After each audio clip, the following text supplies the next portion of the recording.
Please get ready for dictation of exercise number 5 and 6 from Progressive Magazine of October 2022.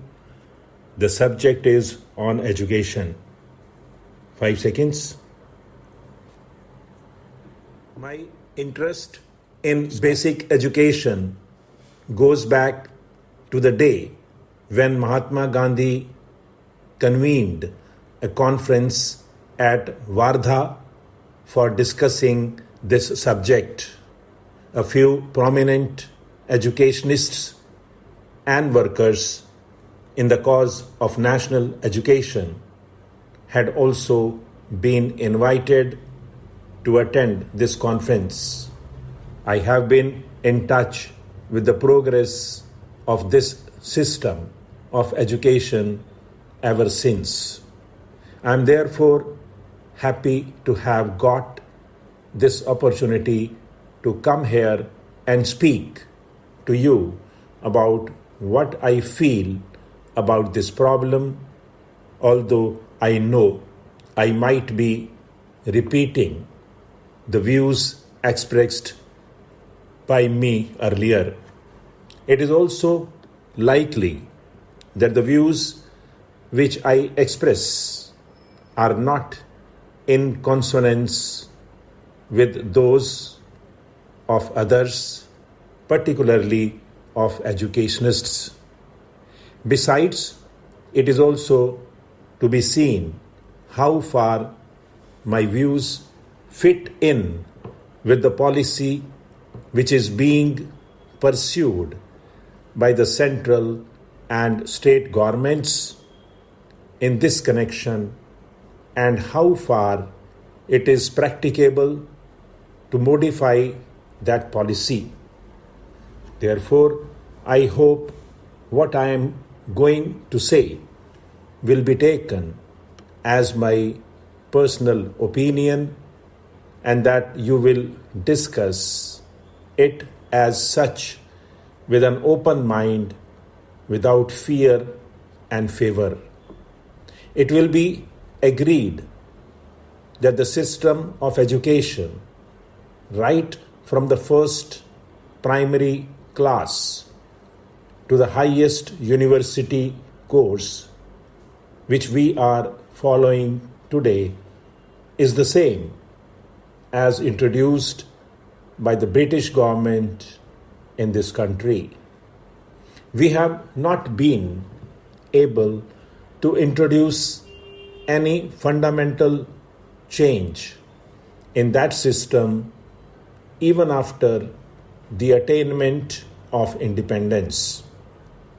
It is pointless to blame anyone for it, because the peaceful manner in which the transfer of power took place made it inevitable that along with the governmental machinery and other things, the system of education should also come to us as a heritage of the old regime.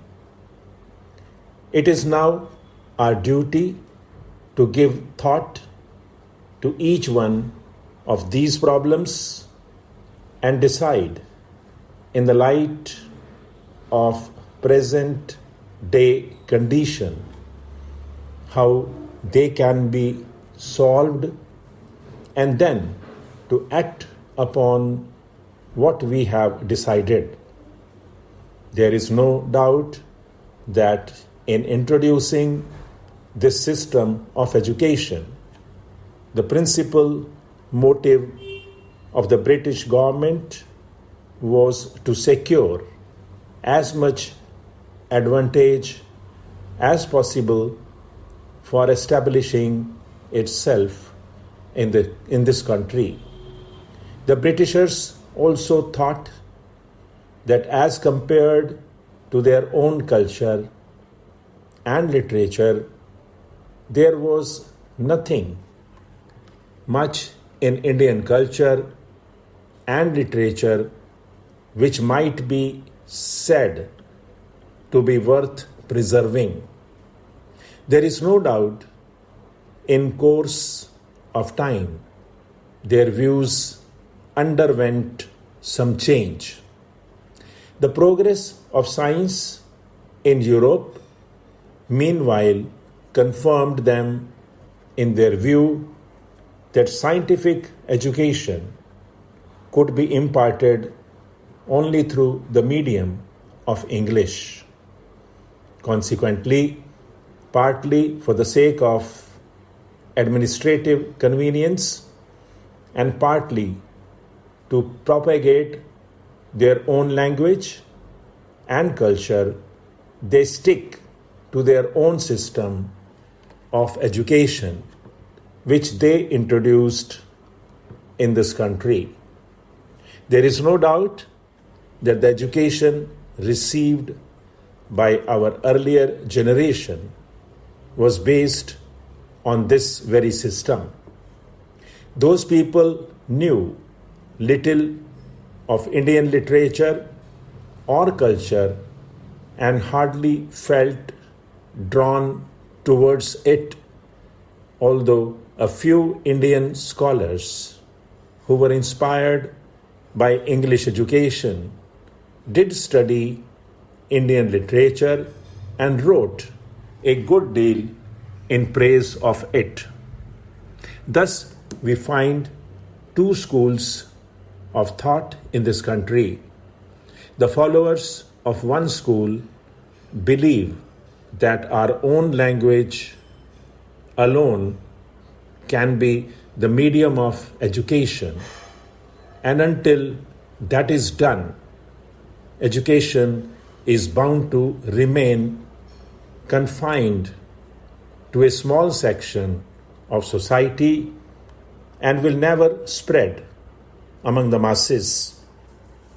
The other school of thought thinks that in this scientific age, our country cannot cut itself adrift from European thought, and that at least higher education should continue to be imparted through the medium of English.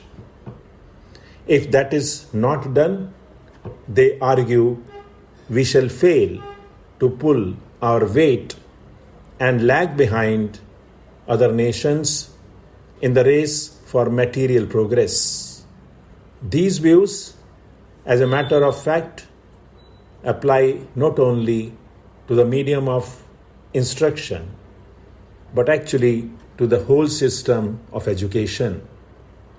Our people have responded more and more to the call of education during the last 50 years, and this is evident from the phenomenal increase in the number of educational institutions. In 1911-12, when Burma and Pakistan were also part of India, there were 186 universities and colleges in India as compared with 537 in 1948-49, though Burma and Pakistan had separated, leaving India smaller in area and population. It is clear from the figures that there is a widespread demand for educational facilities. This demand is no longer confined to towns alone, but is evident among people of the rural areas also. One result of this spread of education has been that many educated people find themselves unemployed. Government jobs and service in private undertakings offer limited openings for the educated.